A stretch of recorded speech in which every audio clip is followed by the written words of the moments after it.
Okay, ngayon naman, balik tayo kila Diane and Audrey. Maraming salamat sa iyo, Jules. Kaya naman, dahil nga ilang araw na lang ay Pasko na, saan kaya magandang pumunta at magbakasyon? Aalamin natin yun with Carby Salvador sa Fridays.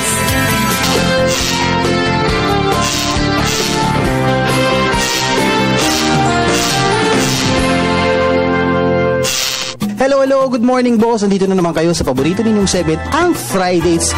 Nung mga nakaraang linggo, kung ano-anong activities ang pinaggagawa ko.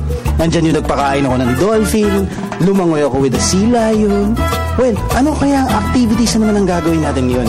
Well, siguro, nararapat naman mag-relax ako, no? Diba?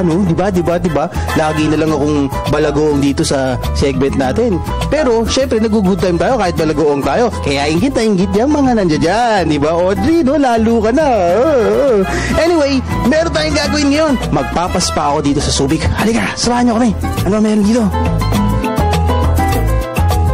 Kasama ang magaling kong masahista na si Mami Reynelda, sinubukan ko ang kanilang Swedish massage. After magpamasahe, kilalanin naman natin ang Camayan Beach Resort and Hotel na aming tutuluyan mamaya.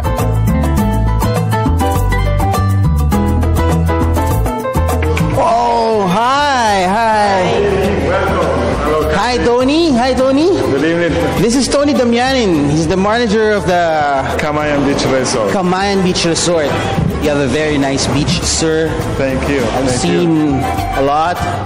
And what makes your beach different, your hotel different from other hotels here in Subic? Well, I would say the beach is one of them. That we have a beautiful beach and clean water. And right on the back of the beach is the forest. That is pretty unique.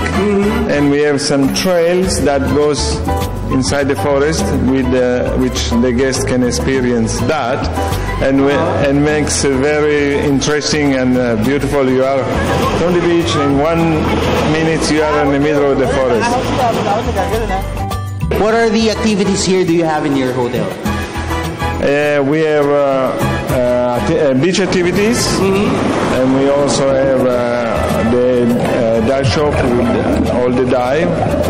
And we have a bay cruise. They can take it the guests and go around the bay, which is very nice. And also we have ocean adventure, of course.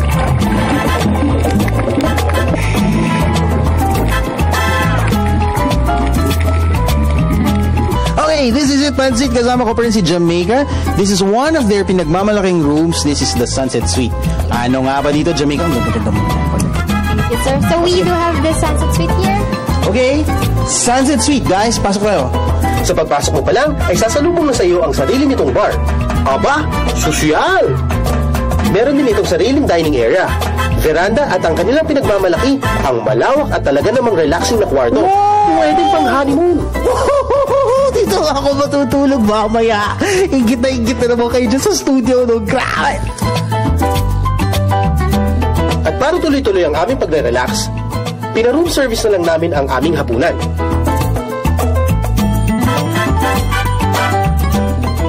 Pwede yan sa kanilang restaurant, ang The Reef. After kumain, abay kailangan pa daw namin bumaba sa kanilang sandbar dahil may naghihintay daw sa akin. Chicks kaya yun? Baka lalaki yan, ha? Okay, tapos namin usyusoy ng kanilang pagkain dito sa The Reef Restaurant. Now, it's time to party. Hindi makukompleto ang flights pag walang party and happening. Now, we're going to the sandbar. Halika. Hoy, hi. Hi. I'm Carby. Hi, hello, I'm Jel. Hi, Jel. Wow, pwede pang tigil sa buhok. Hi. I'm Kim. Hi, Kim. Wow. Ang gano'n nyo dito? Hangouts lang. Kasama ang dalawang sexy ladies na aking nakilala, abay tinikman namin ang bestsellers ng Sandbar, ang Frozen Margarita, The Reef Cocktail, at ang Mai Tai. Cheers! Cheers. Fridays! O, game! Grabe, girls. Bilis ninyo umiyaw. Thank you for being such a good sport. See you again next week here at Friday!